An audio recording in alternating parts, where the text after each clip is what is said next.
బిడ్డలారా, ఒకసారి మీరు ఆలోచించండి. పాపానికి ఎప్పుడైతే నువ్వు తలుపులు వేస్తావో ఆ తలుపులు సైతాను కూడా తలుపులు మూసినట్టే లెక్క. నెంబర్ 1, రిస్ట్రిక్ట్ చేయి. వాడికి సంబంధించిన గుణాలు, అబద్ధాలు ఉన్నాయా, మూసేయి. అపవిత్రత ఉందా, మూసేయి. కోపం ఉందా, మూసేయి. దుర్భాషలు నీ నోట్లో ఉన్నాయా, మూసేయి. వాడికి సంబంధించిన గుణాలు నువ్వు మూసేస్తే అపవాది పొరపాటున నీ ఇంటిలో అడుగు పెట్టడు. చప్పలు కొడుతూ స్తోత్రాలు చెప్దాం. ఒక మాట, యాకోబులో మంత్రం లేదు, ఇశ్రాయేలీయుల్లో శకునం లేదు. ఎందుకో తెలుసా?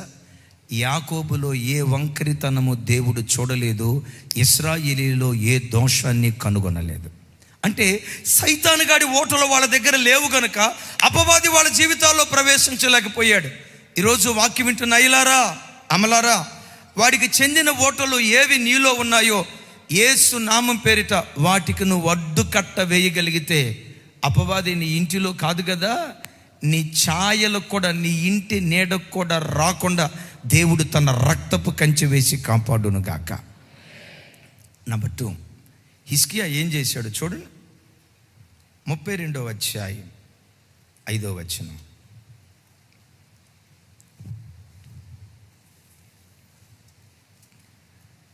నాతో కలిసి చెప్పండి. మరియు రాజు ధైర్యము తెచ్చుకొని పాడైన గోడ యావత్తు కట్టించి, చెప్పండి, పాడైన గోడ యావత్తు కట్టించి.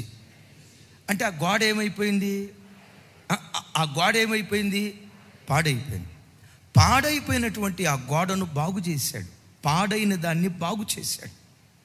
పాడైన వాటిని బాగు చేశాడు. ఈ వాక్యం వింటున్న బిడ్డలారా, బైబిల్లో ఎక్కడ చూసినా పాడైన వాటిని ఎవరైతే బాగు చేశారో గొప్ప ఉద్యమాన్ని దేవుడు అక్కడ పుట్టించటం ప్రారంభించాడు. పడిపోయిన వాటిని ఎప్పుడైతే తిరిగి కట్టడం ప్రారంభించారో గొప్ప ఉద్యమాన్ని దేవుడు ఆ స్థలములో పుట్టించటం ప్రారంభించాడు. ఒకసారి నా వైపు చూడండి, మీతో అడుగుతా, నువ్వు ఏ విషయంలో పాడైపోయావు? నీ విశ్వాసం పాడైపోయిందా? నీ పరిశుద్ధ జీవితం పాడైపోయిందా? నీ భక్తి జీవితం పాడైపోయిందా? ఒకప్పుడు బ్రతికినంత ఆ భక్తి, విశ్వాసము, ఆ ప్రేమ ఈ రోజు నాలో లేదయ్యా. పడిపోయిన స్థితిలో ఉన్నాను, పాడైపోయిన స్థితిలో ఉన్నాను, నెరలిచ్చిన స్థితిలో ఉన్నాను. పాడైపోయిన స్థితిలో ఉన్న ఆత్మీయ స్థితి ఉంది. ఒకవేళ పాడైన స్థితిలో ఉంటే ఎందుకు పాడైపోయింది అని దేవుడు అనడం. ఎందుకు పాడైపోయింది? కోపగించుకోడు. ఎందుకు పడిపోయావు? కోపగించుకోడు. నువ్వు పడిన స్థితిలో పడినట్లుగానే ఉంటేనే దేవుడు కోపగించుకుంటాడు. పడిన స్థితిలో నుండి బలం తెచ్చుకొని, వద్దు, నా విశ్వాసాన్ని బాగు చేసుకోవాలి, నా ప్రార్థనా జీవితాన్ని బాగు చేసుకోవాలి, దేవుని పట్ల నా గుండెల్లో ఉన్న ప్రేమను బాగు చేసుకోవాలి, పడిపోయిన నా ప్రార్థనా జీవితాన్ని బాగు చేసుకోవాలని నువ్వు బాగు చేసుకోవటం ప్రారంభిస్తే ఏం జరిగిద్దో ఒక మాట చెప్తాను. బలిపీఠం పడిపోయింది. కర్మేలు పర్వతం దగ్గర బలిపీఠం పడిపోతే, నా వైపు చూడండి, ఏలియా చేసిన మొట్టమొదటి పని ఏంటో తెలుసా? పడిపోయిన బలిపీఠాన్ని బాగు చేసాడట. అద్భుతం తెలుసా? ఎప్పుడైతే పడిపోయిన బలిపీఠాన్ని బాగు చేయటం ప్రారంభించాడో మోపైన వర్షాన్ని దేవుడు కుమ్మరించడం ప్రారంభించాడు. ప్రజలలో ఉన్న ద్విమనస్సును దేవుడు కొట్టివేయటం ప్రారంభించాడు. 3.5 సంవత్సరాలు దేశాన్ని ఏలుబడి చేస్తున్న కరువు కాటకాలు ఒక్క సంవత్సరంలో కొట్టివేసేటట్లుగా దేవుడు కార్యం చేశాడు. ఒకసారి నా వైపు చూడు. 3.5 సంవత్సరాలు దేవుడు తన చేతిని బిగబట్టాడు. ఒకసారి బిడ్డలారా నా వైపు చూడు. నీ విషయంలో, నీ కుటుంబ విషయంలో ఏ విషయంలో దేవుడు చేతిని బిగబట్టాడు? ఏ విషయంలో నువ్వు కరువు అనుభవిస్తున్నావు? నా చేతులెత్తి ఒక్కొక్క కుటుంబాన్ని దీవిస్తున్నాను. ఈ ఆదివార పరాధన దినాన బిగబట్టబడిన దేవుని హస్తం ఒక్కొక్క కుటుంబంలో దేవుడు విప్పునుగాక. నీ పిల్లల వివాహ విషయాల్లో దేవుడు విప్పునుగాక. నీ పిల్లల ఉద్యోగ విషయాల్లో దేవుడు విప్పునుగాక. నీ ఆరోగ్య విషయంలో దేవుడు విప్పునుగాక. ఆర్థికంగా చితికిపోయిన నీ కుటుంబంలో దేవుడు తన గుప్పెలు విప్పునుగాక. శాంతి సమాధానాలు లేక అసమాధానంతో అల్లాడిపోతున్న నీ కుటుంబ విషయంలో సమాధానం కరువై అల్లాడిపోతున్న నీ జీవితంలో బిగబట్టబడిన దేవుని బాహువు ఈరోజు విప్పబడినట్లుగా పడిపోయిన నీ బలిపీఠాన్ని ఈరోజు బాగు చేసుకోవటం ప్రారంభించు. యెషయా గ్రంథంలో చక్కటి మాట రాస్తుంది, చూడండి ఆ మాట. యెషయా గ్రంథం 61వ అధ్యాయం 4వ వచనం.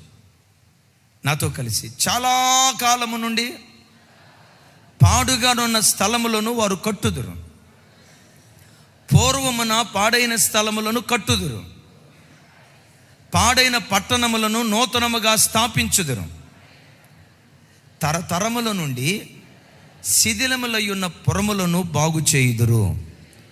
ఈ మాట నా జీవితంలో నెరవేర్చాయని అందరం చేతులెత్తి స్తోత్రాలు చెప్దాం. లైవ్లో ఉన్న బిడ్డలకు కూడా స్వరమెత్తి, ఇంకొంచెం స్వరమెత్తి.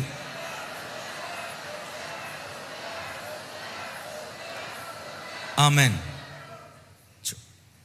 అవి పాడైన స్థలాలట. ఎప్పుడు పాడైనవి? నిన్న మొన్న కొత్తగా కాదు, చాలా కాలము నుండి. ఈ వాక్యం వింటున్న తమ్ముడా, మందిరానికి వచ్చి చక్కగా కూర్చున్నావు, నా దృష్టికి బాగానే ఉన్నావు. నీ ఆత్మీయ బలిపీఠం చాలా సంవత్సరాల క్రితం పడిపోయిందా? చాలా సంవత్సరాల క్రితం ఆత్మీయతను కోల్పోయి దేవుని మందిరానికి రావాలి గనుక ఆచారంగా వచ్చిన వ్యక్తిగా దేవుని సన్నిధిలో కనబడుతున్నావా? పూర్వకాలం, చాలా సంవత్సరాల క్రితం, తరతరాల సంవత్సరాల క్రితం నీ ఆత్మీయ బలిపీఠం పడిపోయి పేరుకు బ్రతుకున్నావనే కానీ చచ్చిన స్థితిలో ఈరోజు ఆరాధనకు వచ్చావా? త్రాగుళ్ళు పడిపోయేవేమో, సినిమాల్లో పడిపోయేవేమో, అబద్ధంలో పడిపోయేవేమో, అపవిత్రతలో పడిపోయేవేమో, దుర్భాషల్లో పడిపోయేవేమో, యవ్వన ఆశా ఇచ్చల్లో పడిపోయేవేమో, లౌకికేచ్ఛల్లో పడిపోయేవేమో, నేత్రాశ, శరీరాశ, జీవపడములో పడిపోయిన స్థితిలో ఒకవేళ ఈరోజు ఆరాధనకు వచ్చావేమో. నువ్వు పడిపోయింది నిన్న మొన్న కాదు, పడిపోయింది సంవత్సరం క్రితం కాదు. దేవుడు అంటాడు, చాలా సంవత్సరముల క్రితం, తరతరముల సంవత్సరముల క్రితం పాడైన వాటిని ఈరోజు నువ్వు బాగు చేసేవాడిగా దేవుని సన్నిధిలో బ్రతికితే కడవరి ఉద్యోగం నీ ఇంటిలో దేవుడు కుమ్మరించునుగాక. చెప్దాం గట్టిగా ఆమెన్. పాడైన నీ ఆత్మీయ జీవితాన్ని మరలను తిరిగి కట్టుకోవటం ప్రారంభిస్తే కడవరి ఆత్మీయ ఉద్యమం, బిగపట్టబడిన దేవుని బాహువు నీ కుటుంబంలో దేవుడు విప్పటం ప్రారంభిస్తాడు. పాడైన బ్రతుకును బాగు చేసుకుంటే దేవుడు ఎలాంటి కార్యం చేస్తాడో ఒక అద్భుతమైన మాట ఆమోసు గ్రంథం ఒకసారి చూడండి. 9వ అధ్యాయం 11వ వచనం నుంచి 13వ వచనం వరకు. నాతో కలిసి చెప్పండి. పడిపోయిన దావీదు గుడారమును, కొంచెం పెద్దగా చెప్పాలి. పడిపోయిన దావీదు గుడారమును ఆ దినమున నేను లేవనెత్తి దాని గోడలను బాగు చేసి, దాని పోయిన చోట్లల్లా బాగు చేసి, ఎదోము శేషమును నా నామమును ధరించిన అన్యజనులందరినీ నా జనులు స్వతంత్రించుకున్నట్లు పూర్వరీతిగా దానిని మరలా కట్టుదును. ఇలాగు జరిగించు యెహోవా వాక్కు ఇదే. చప్పలు కొడుతూ దేవునికి స్తోత్రాలు చెప్దాం. ఒకసారి వినండి. నోవాహు గుడారం పడిపోయింది, విన్నారా? ఏశావు గుడారం పడిపోయింది, సంసోను గుడారం పడిపోయింది, ఎన్నో గుడారాలు పడిపోయినాయి. చివరికి దావీదు గుడారం కూడా పడిపోయింది. కానీ దేవుడు ఏమంటాడు తెలుసా? పడిపోయిన దావీదు గుడారాన్ని నేను లేవనెత్తుతాను అంటాడు. ఎందుకు దావీదు గుడారాన్ని లేవనెత్తాడు? ఎందుకో తెలుసా? పడిపోయిన ఏ భక్తునులో లేని పశ్చాత్తాపం దావీదులో దేవుడు చూశాడు. విన్నారు ఈ మాట? పడిపోయిన స్థితిలోనే తాను మౌనంగా లేడు. తాను నిలవబడినట్లుగా వేషధారిగా తాను బ్రతకలేదు. పడిపోయిన స్థితిలో ఉండి తానేదో భక్తి కలిగిన వాడిగా ప్రజలు కనపరిచినట్లు నటించలేదు దావీదు. ప్రపంచమంతటికి తెలిసేటట్లుగా 51వ కీర్తన రాశాడు. ప్రపంచమంతటికి తెలిసేటట్లుగా పశ్చాత్తాపడ్డాడు. ఎంత పశ్చాత్తాపడ్డాడో తెలుసా? రాత్రిపూట ఏడ్చి ఆ కన్నీటి ప్రవాహంలో తన పాపపు పరుపు కొట్టుకుని పోయి అంతగా దేవుని సన్నిధిలో ఏడ్చాడు. తమ్ముడు, నా వైపు చూడు. నువ్వు ఎలా బ్రతికావో నీకు తెలుసు. నా తట్టు చూడు. మందిరానికి వచ్చి దేవుని సన్నిధిలో చక్కగా కూర్చొని వాక్యం వింటున్న ఈ స్థలంలో నీ జీవితం బాగానే కనపడుతుంది. ఇంట్లో నువ్వు ఎలా ఉన్నావో నీకు తెలుసు, దేవునికి తెలుసు. ఉద్యోగ స్థలంలో నువ్వు ఎలా ఉన్నావో నీకు తెలుసు, నీ దేవునికి తెలుసు. అయితే ఈరోజు దేవుని సన్నిధికి వచ్చిన నీ బ్రతుకులో దావీదులాగా దేవుని సన్నిధిలో పశ్చాత్తాపడు. దావీదులాగా దేవుని సన్నిధిలో పరితాపడు. నేను ఈ స్థితిలో ఉన్నానయ్యా, నా ఈ స్థితి నుంచి నన్ను లేవనెత్తయ్యని దావీదులాగా నువ్వు పశ్చాత్తాపడితే ఆ పశ్చాత్తాపాన్ని చూసి పడిపోయిన నీ గుడారాన్ని దేవుడే లేవనెత్తటం ప్రారంభిస్తాడు. దేవుడే దాన్ని బాగు చేయటం ప్రారంభిస్తాడు. ఎంతగా బాగు చేస్తాడంటే అక్కడ అంటాడు, భలే చక్కటి మాట. నాన్న కొంచెం బ్యాక్ 11వ వచనం. నా నామమును ధరించిన అన్ని జనులందరినీ నా జనులు స్వతంత్రించుకున్నట్లు ఎదోము శేషమును నా నామమును ధరించిన అన్ని జనులందరూ అన్ని జనులందరినీ నా జనులు స్వతంత్రించుకున్నట్లు పూర్వరీతిగా దానిని మరలా కట్టుదును. ఇలాగు జరిగించు యెహోవా వాక్కు ఇదే. ఒకసారి నా వైపు చూడండి. 12వ వచనం ఇంకోసారి చెప్తాను. 12వ వచనం. పూర్వరీతిగా దానిని మరలా కట్టుదును, ఇలాగు జరిగించు యెహోవా వాక్కు ఇదే. ఎలా కడతాడట? అసలు పూర్వం ఇశ్రాయేలు దేశం ఎలా ఉండేది మీకు తెలుసా? యూఫ్రటీస్ నది మొదలుకొని సముద్రం వరకు ఈ ప్రాంతం అంతా ఇశ్రాయేలీది. ఆ తర్వాత ఏమైంది? పాలస్తీన్లు వచ్చారు, గాజాను ఆక్రమించుకున్నారు.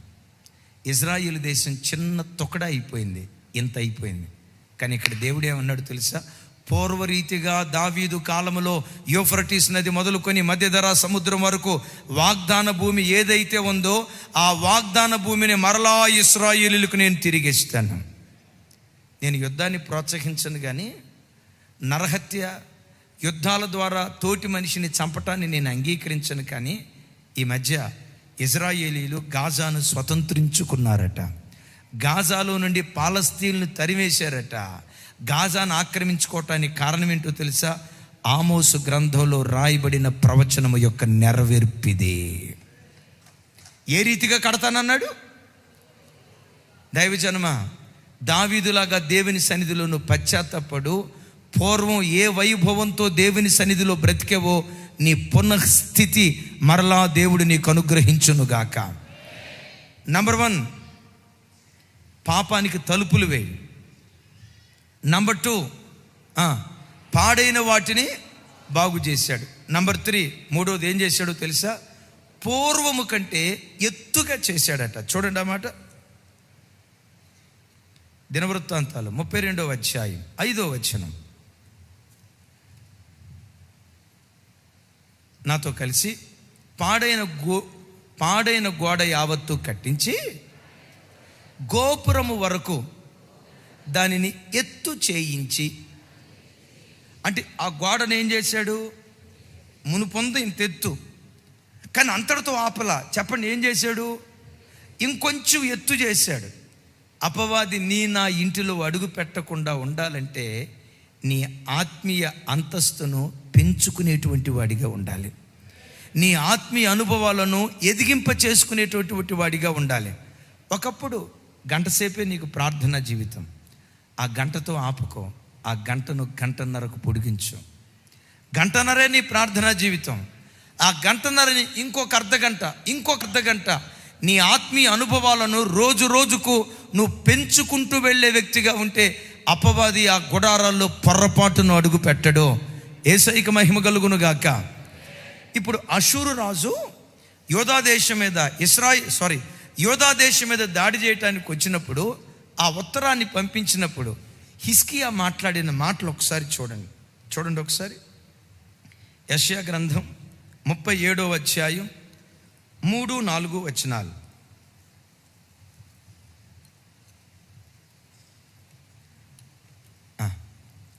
నాతో కలిసి. వీరు గోనె పట్ట కట్టుకునే వారై అతని యొద్దకు వచ్చి అతనితో ఇట్లనిది, హిజ్కియా సెలవిచ్చున్నదేమనగా, ఈ దినమున శ్రమయు శిక్షయు దూషణయు గల దినం. ఇక్కడి నుంచి పెద్దగా, పిల్లలు పుట్టవచ్చిరి గాని కనుటకు శక్తి చాలదు, జీవము గల దేవుని దూషించుటకై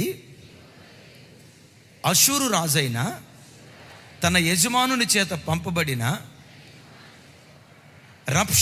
రబ్షాకే పలికిన మాటలు నీ దేవుడైన యెహోవా ఒకవేళ ఆలకించి నీ దేవుడైన యెహోవాకు వినబడి ఉన్న ఆ మాటలన్నిటిని బట్టి ఆయన అషూరు రాజును గద్దించునేమో. కాబట్టి నిలిచిన శేషము కొరకు నీవు హెచ్చుగా ప్రార్థన చేయుము. ఏమన్నాడు చివరిలో చెప్పండి? ప్రార్థన చేయుము అనలా, ఏమన్నాడు అంటే హెచ్చుగా ప్రార్థన చేయటం అంటే ఏంటి? ఇంతకు మునుపు చేసేవయ్యా, ఇంతకు మునుపు చేసినట్లు కాదు, అంతకంటే కాస్త హెచ్చుగా ప్రార్థన చేయయ్యా. అషూరు అనే అపవాది మన దేశంలో అడుగు పెట్టడం. పిల్లలను కనుటకు సమయం వచ్చింది, కానీ కనటానికి శక్తి సరిపోవట్లా. ఈ మాట విన్నారా? పిల్లలను కనే సమయం వచ్చింది. తమ్ముడు ఆ వచనం చూపించు. పిల్లలు పుట్టవచ్చిరి కానీ కనుటకు శక్తి చాలదు. తల్లులు నా వైపు చూడండి. తల్లి ప్రసవించేటప్పుడు ఆ పురిటి నొప్పులతో బాధపడేటప్పుడు మంత్రసాని ప్రక్కనే ఉండి ఒక మాట అంటుంది. ఏమంటుందో తెలుసా? అమ్మ ఇంకొంచెం బలంగా నొప్పులు తీయమ్మా, ఇంకొంచెం బలంగా నొప్పులు తీయమ్మా, ఇంకొంచెం బలం కూడగట్టుకుని నొప్పులు తీయమ్మా, నీకు సుఖమైన ప్రసవం జరుగుతుంది అని అంటుంది. ఆ మాట మీరు విన్నారా? ఇంకొంచెం బలంగా నొప్పులు తీయని అంటే విడుదల సమీపంగా ఉంది, కానీ విడుదల దొరకట్లా. దైవజనమా, నీ జీవితంలో ఎన్ని సంవత్సరాలు బట్టి ఏడుస్తున్నావో ఆ ఏడ్పుకు విడుదల సమయం దేవుడు త్వరలో నీకు అనుగ్రహించబోతున్నాడు. త్వరలో నీకు విడుదల అనుగ్రహించబోతున్నాడు. ఏ విషయమై అంగలారుస్తూ కొన్ని నెలలు సంవత్సరాలు బట్టి దేవుని సన్నిధిలో రోదన చేస్తూ వచ్చావో ఆ రోదన నుంచి విడుదల పొందటానికి విడుదల సమయం చాలా త్వరలో ఉంది. అయితే నువ్వేం చేయాలో తెలుసా? హెచ్చుగా దేవుని సన్నిధిలో నువ్వు ప్రార్థన చేయాలి. పెద్దగా చెప్దాం ఆమేన్. ఈరోజు కొన్ని చోట్ల పరిస్థితి ఏంటో తెలుసా? ఒకప్పుడు ఇంత ఎత్తు ప్రార్థనా జీవితం ఉంటే ఈసారి దిగిపోతుంది, ఆ తర్వాత దిగిపోతుంది, ఆ తర్వాత దిగిపోతుంది. కానీ దేవుడు ఏమంటాడు? హెచ్చుగా ప్రార్థన చేయి, హెచ్చుగా ప్రార్థన చేయి. దైవజనమా, అపవాది మన గుడారాల్లో అడుగు పెట్టకుండా ఉండాలంటే నీ ప్రార్థనా స్థాయిని పెంచుకో, నీ ప్రార్థనా సమయాన్ని పెంచుకో, నీ వాక్య ధ్యాన సమయాన్ని పెంచుకో. ఎప్పుడైతే ఆధ్యాత్మిక అనుభవాలు ఒకప్పుడు 30 ఉంటే ఆ తర్వాత 60 రావాలి. ఒకప్పుడు 60 ఉంటే ఆ తర్వాత 100 ఆత్మీయ అనుభవానికి ఎప్పుడైతే నీ ఆత్మీయ అంతస్తును పెంచుకుంటూ ఉంటావో అపవాదికి అవకాశం లేకుండా ఆ ప్రార్థన ద్వారా దేవుడు బలమైన ప్రాకారాన్ని కట్టునుగాక. గట్టిగా చెప్తాం ఆమేన్. 4వది ఆఖరి మాట చెప్తాను. 3rd సెషన్లో దీన్ని కంటిన్యూషన్ చేస్తాను. చూడండి ఆ మాట. 32వ అధ్యాయం 5వ వచనం. నాతో కలిసి, మరియు రాజు ధైర్యము తెచ్చుకొని పాడైన గోడ యావత్తును కట్టించి గోపురముల వరకు దాన్ని ఎత్తు చేయించి, దాన్ని ఎత్తు ఏం చేశాడు? మన ప్రార్థన ఎత్తును ఏం చేయాలి? మనం దేవుని సన్నిధిలో గడిపే సమయాన్ని ఏం చేయాలి? అందుకనే యెషయా గ్రంథంలో 10 రాసి ఉంటుంది, రాజమార్గమును ఎత్తు చేయుడి, రాజమార్గమును ఎత్తు చేయుడి, రాజమార్గాన్ని ఎత్తి చేయుడి. మన ఆధ్యాత్మిక అనుభవాలను రోజు రోజుకు ఎత్తు చేసుకుంటూ వెళ్ళిపోవాలి. యేసయ్యకు మహిమ కలుగును గాక. సరే, ఆ గోడను ఎత్తు చేయటమే కాదు, ఆ తర్వాత ఏం చేశాడో తెలుసా? బయట మరి ఒక గోడను కట్టించి, చెప్పండి ఒకసారి, బయట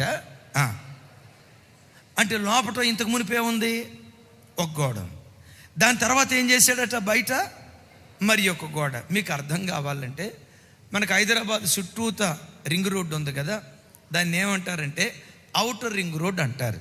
ఏమంటారు చెప్పండి? ఉందా outer ring road? Outer ring road ఉంది, రైట్, మంచిది, సంతోషం. ఆ తర్వాత ఈ మధ్య ఒక తాజా వార్త, ఔటర్ రింగ్ రోడ్కి ఇంకా కాస్తంత దూరంలో RRR రీజనల్ రింగ్ రోడ్, విన్నారా? ఇప్పుడు కట్టబోతున్నారట. ఔటర్ రింగ్ రోడ్ ఒకటి ఉంది కదా, ఇది ఒక ప్రాకారం అనుకోండి. హిజ్కియా ఏం చేశాడంటే దీనితో ఆపకుండా ఇలాంటిదే మరి ఒక గోడను చుట్టూతా కట్టించినట్లుగా, అంటే డబల్ ప్రొటెక్షన్. ఈడొక గోడ ఉంది, ఈ గోడకు తోడు మరొక బలమైన గోడ బయట కట్టించాడు. నా వైపు చూడు. దీని అర్థం ఏంటో తెలుసా? నువ్వు బలమైన ప్రార్థనా పరురాలివి. నీ ఇంటిలో మరొకరిని నీలాంటి బలమైన ప్రార్థనా పరులుగా తయారు చేయి. అలా తయారు చేసేవా, అపవాది నీ ఇంట్లో అడుగు పెట్టడు. నువ్వు భక్తి కలిగిన వాడివి. జీవితకాలం ఒంటరి పోరాటం కాదు. నేను భక్తి కలిగి బ్రతుకుతున్నానయ్యా, నేను ప్రార్థనా పరురాలుగా బ్రతుకుతున్నానయ్యా, నేను కన్నీళ్లు గారుస్తున్నానయ్యా, మంచిదే. అది ఒంటరి పోరాటం కొంతకాలమే. కానీ దేవుడి స్థలంలో అంటాడు, నీలాంటి భక్తి కలిగిన వారిగా నీ కుమార్తెను చేయి, నీలాంటి భక్తి పరుడుగా నీ కుమారుని తయారు చేయి, నీలాంటి కన్నీటి ప్రార్థనా పరుడుగా నీ పిల్లలను తయారు చేయగలిగితే ఈ గోడకు తోడు రెండవ గోడ ప్రొటెక్షన్ అయితే, ఒకడు 1000 మందిని తరిమితే ఇద్దరు 10,000 మందిని తరవటానికి దేవుడు కృప చూపిస్తాడు. ఈరోజు ఏ కుటుంబంలో చూసిన సింగిల్ గోడే, ఏ కుటుంబంలో, నా మాటలు అర్థమవుతున్నాయా? ఏ ఇంటిలో చూసిన సింగిల్ గోడే. మా అమ్మ ప్రార్థన పర్రాలన్నా, మా అమ్మ ప్రార్థన పర్రాలన్నా, మా అమ్మ ప్రార్థన, ప్రైజ్ గాడ్, అమ్మ ప్రార్థన పరురాలే. మరి నీ సంగతి ఏంటి తమ్ముడా? నువ్వు కూడా అమ్మలాగా ప్రార్థనా పరుడుగా మారు. డబల్ ప్రొటెక్షన్ వస్తుంది. అపవాది పొరపాటున నీ ఇంటిలో అడుగు పెట్టకుండా కవచంగా దేవుడు దాన్ని మార్చేస్తాడు. ఉన్న గోడ కాకుండా బయట మరి ఒక గోడను కట్టించాడట. అందుకనే కీర్తనలో ఒక అద్భుతమైన మాట రాసింది చూడండి. 127వ కీర్తన 4వ వచనం 5వ వచనం. నాతో కలిసి చెప్పండి. యవన కాలమందు పుట్టిన కుమారులు బలవంతుని చేతిలో బాణము వంటి వారు, వారితో నింపుకునివాడు ధన్యుడు. అట్టివారు సిగ్గుపడక గుమ్మములలో తమ విరోధులతో వాదించుదురు. ఎక్కడ? ఇంటిలోనా, గుమ్మం దగ్గర? అంటే వాడు ఎక్కడున్నట్లు? ఇంటి లోపటున్నట్లు, గుమ్మం బయట ఉన్నట్ల? ఎవడు వాడు? విరోధి అంటే ఎవరు? పేతురు వారు అంటారు కదా, మన విరోధియగు అపవాది అన్నాడు కదా. విరోధియగు అపవాది గుమ్మం అవతలు ఉన్నాడు. గుమ్మం అవతలు ఉన్నాడు. ఈ గుమ్మం లోపట ఉన్న ఆయనట విరోధులతో వాదిస్తున్నాడట. సైతానుగా నువ్వు నా ఇంట్లోకి రావడానికి అవకాశం వెళ్ళిపో అని వాదిస్తున్నాడట. ఎందుకంత వాదించగలుగుతున్నాడంటే అతడు తన అంబుల పొదిని తన కొన్ని శ్రేష్టమైన వాటితో నింపుకున్నాడు. అయ్యా, నీ అంబుల పొదిలో ఏమున్నాయి? యవ్వన కాలమందు దేవుని కొరకు బ్రతికే యవ్వనస్తులు నా ఇంటిలో ఉన్నారయ్యా. విన్నారా? యవ్వన కాలమందు పుట్టిన కుమారులు బలవంతుని చేతిలో. చెప్పండి కొంచెం గట్టిగానండి. ఈ నంబుల పొదిలో ఎవరున్నారట? యవ్వన కాలంలో దేవుని కొరకు బ్రతికిన యవ్వన బిడ్డలు. యవ్వన కాలంలో లోకాన్ని ద్వేషించి, చీకటిని ద్వేషించి, యవ్వన కాలంలో దేవుని కొరకు బ్రతకాలని తీర్మానం చేసుకున్న యవ్వన బిడ్డలు ఆ ఇంట్లో ఉన్నారు గనుక ఆ యవ్వన బిడ్డల బలాన్ని బట్టి అపవాది ఆ ఇంటిలో అడుగు పెట్టలేకపోతున్నాడు. అమ్మా నాన్న ఒక గోడ అయితే యవ్వన బిడ్డలు బయట రెండవ బలమైన గోడగా ఇంటికి నిలవబడ్డారు. విరోధి ఆ ఇంటిలో అడుగు పెట్టలేకపోతున్నాడు. తెలుసా? అమ్మా నాన్నలు వారు యవ్వన వయసులో, నడి వయసులో ఉన్నప్పుడు ఆ కుటుంబాల్లో సైతాను గడు ప్రవేశించాల. ఎప్పుడైతే వారి కుటుంబంలో పుట్టిన యవ్వన బిడ్డలు, వారి కుటుంబంలో పుట్టిన బిడ్డలు యవ్వన వయసుకు వచ్చారో, యవ్వన బిడ్డలు చేసిన అక్రమాన్ని బట్టి, యవ్వన బిడ్డలు జరిగించిన అపవిత్రమైన కార్యాలను బట్టి, యవ్వన బిడ్డలు చేసిన రోత బ్రతుకును బట్టి, ఒకప్పుడు కాపుదల కలిగిన కుటుంబాలు కాపుదల కోల్పోయి సాతాను సింహాసనం వేసుకొని ఆ కుటుంబాలను పాలించే కుటుంబాలుగా కొన్ని కుటుంబాలు మారిపోయాయి.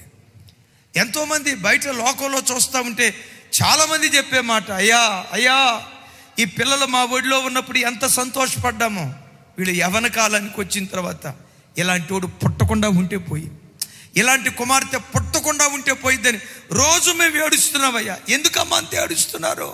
ఒకప్పుడు పరలోకానికి ప్రతిబింబంగా మా కుటుంబం ఉండేది. ఈరోజు పరిస్థితి ఏంటో తెలుసా?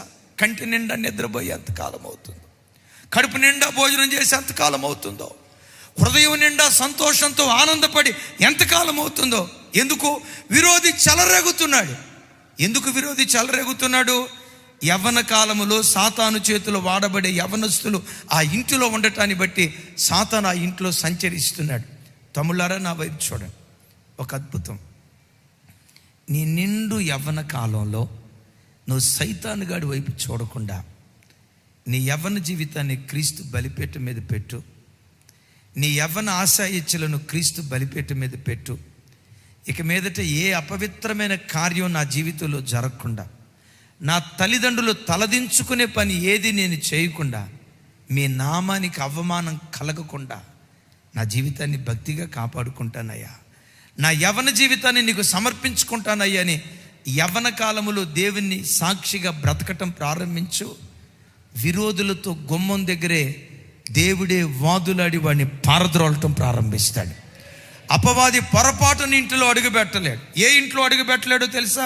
యవ్వన కాలమందు పుట్టిన కుమారులు ఏ ఇంటిలో ఉంటారు, యవ్వన కాలము నుంచి దేవుని కొరకు బ్రతికే పిల్లలు ఏ ఇంటిలో ఉంటారో ఆ ఇంటిలో దుష్టుడు పొరపాటున అడుగుపెట్టడం. హిజ్కియా పాత గోడను బాగు చేశాడు, దాన్ని ఎత్తు చేశాడు, అంతటితో ఆపల. చెప్పండి, ఏం చేశాడు? ఏలియా ఎలీషా అనే మరొక గోడను తయారు చేశాడు. సేవ రెండంతలు అద్భుతంగా జరిగింది. ఎలీషా మరొక గోడను తయారు చేయలేకపోవటాన్ని బట్టి సేవ చల్లారిపోయింది. విన్నారా? పౌలు మరొక గోడ తిమోతిని తయారు చేశాడు. అద్భుతం. తిమోతి కాలంలో కూడా అద్భుతంగా సేవ జరిగింది. నేను అంటాను, పౌలు గోడగా ఉండి తనతో ఆపలేదు, మరొక గోడను తయారు చేశాడు. విన్నారా? మోషే ఒక గోడ, తను చనిపోయే క్షణాలకు ముందుగానే మరి ఒక గోడ యెహోషువను తయారు చేశారు. మోషే జరిగించిన దానికంటే మహిమ కలిగిన పని యెహోవా జరిగించాడు. యెహోషువ జరిగించాడు. ఒకసారి నేను అంటా, నా వైపు చూడండి. అమ్మా, నీలో ఉన్న భక్తి నీ పిల్లల్లో చూడగలుగుతున్నావా? నీ కుమార్తెలో చూడగలుగుతున్నావా? నీలో ఉన్న భక్తి నీ తర్వాత సంఘానికి వచ్చే కొత్త విశ్వాసుల్లో చూడగలుగుతున్నావా? సంఘానికి నువ్వు గోడగా ఉన్నావు, నువ్వు ఉండటం కాదు, సంఘానికి కొత్తగా వచ్చే ప్రజలను కూడా ఒక్కొక్కరిని ఒక్కో దుర్భేద్యమైన కోటగోడగా మనం కట్టగలిగితే, వారిని మార్చగలిగితే, మన సంఘంలో కానీ మన ఇళ్లల్లో కానీ అపవాది పొరపాటున అడుగు పెట్టడు. అలాంటి దుర్భేద్యమైన కోటగోడలు మన ఇంటి చుట్టూతా కట్టుకునే, మన సంఘం చుట్టూతా కట్టుకునే కృప దేవుడు మనందరికీ దయచేయునుగాక.